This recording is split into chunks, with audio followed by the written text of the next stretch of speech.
Hello, my name is Allie Rouse, and I'm a junior at UNK.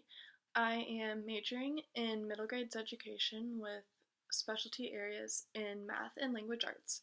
I'm from Minden, Nebraska, which is about 20 miles south of Kearney, so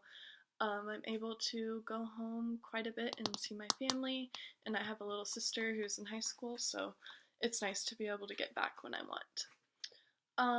One thing that I believe is right in the world is that we have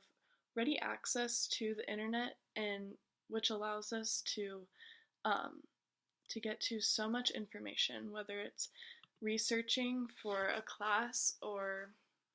kind of anything research-wise, and then using the map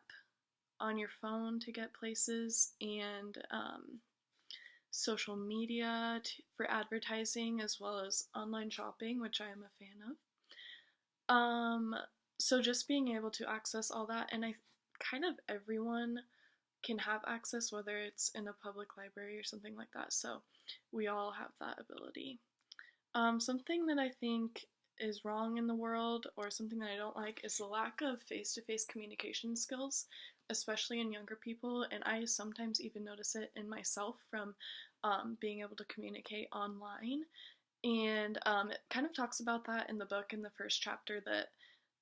we still need face-to-face communication. Just because we have access to communicate through the internet and through social media, we still need to be able to communicate face-to-face, and nothing can replace that. Along with that, cyberbullying, especially in kids, I looked up some stats, and there one half of adolescents have been bullied or taken part in it,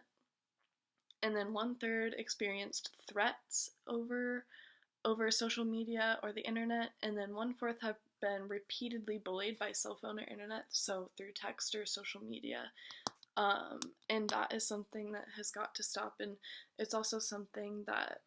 parents don't always know about until it's too late. And something that I find interesting, or I'm hopeful about, is the connection of millennials and nonprofit work, how it talked in, I think, chapter 2 about the next generation of leaders for nonprofit organizations are millennials, and they tend to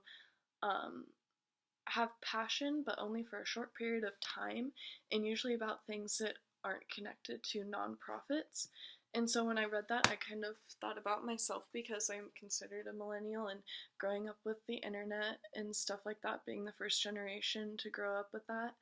I find some of the facts that they said in the book to be true, but